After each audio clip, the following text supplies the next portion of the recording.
Hey guys, Scare9 here, welcome back to my channel today, and in this video we are going to be going over all of the PlayStation exclusive loot coming with the Forsaken expansion next week. Now as usual, they're getting a whole bunch of stuff, an exclusive strike, an exclusive exotic, one armor set for each class, and finally an exclusive legendary ship. However, none of it really looks that great in my opinion, which is pretty much normal for all the PlayStation stuff. So to start off with, let's go ahead and talk about the Void linear fusion rifle called the Wavesplitter. This is going to be the Forsaken PlayStation exclusive exotic, but as with a lot of PlayStation exotics like the Zen Meteor, this one is really quirky. It's very weird. So essentially it is a trace rifle just like something like the Cold Heart, and it functions very similarly to the Cold Heart, whereas the amount of time you shoot it directly is correlated with the amount of damage you do.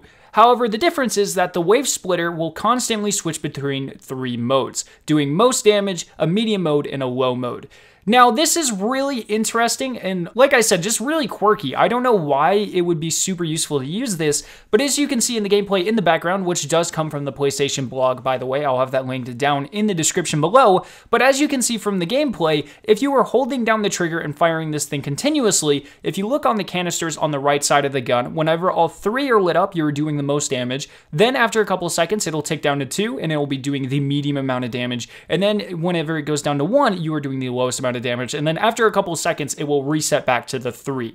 So this is really weird. In addition, there's a functionality whenever you pick up an orb of light, it will automatically stay on all 3 lights lit up for like 5 seconds, so you'll be doing the maximum amount of damage.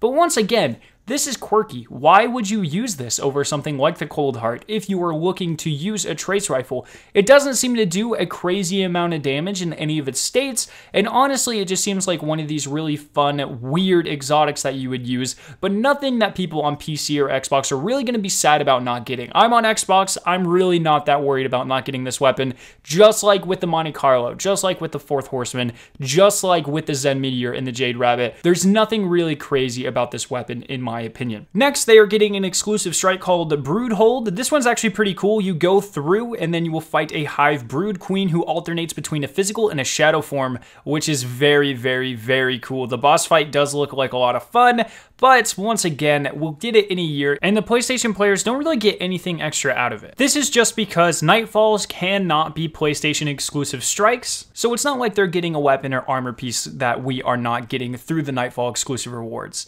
The next things are going to be the 3 exclusive armor sets, one for each class. First is going to be the Warlock, which is called the Thorium Holt. This looks very plain. It's not the coolest looking armor set in the world. I'm not really upset about that.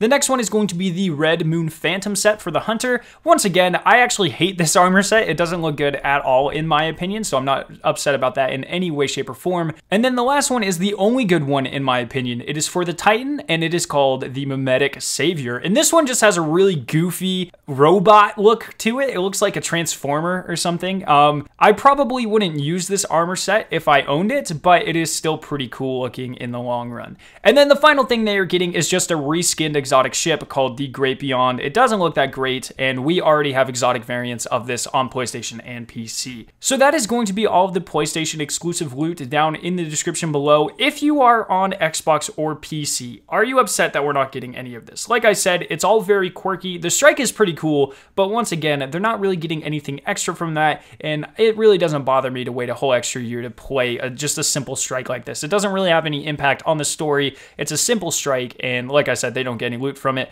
The armor sets don't look that great in my opinion, and then I don't really care about the ship. But let me know your opinions down in the comment section below. I hope you guys did enjoy this video. If you did, make sure to leave a like rating and to share it with your friends. If you are interested in watching either of the 2 videos on screen, you can click their respective annotations to be taken to them. If you're brand new to my channel, make sure to hit the giant version of my logo on screen. Be subscribed to my awesome Destiny 2 videos and live streams. Thank you guys so much for watching today, and I will see you in my next video.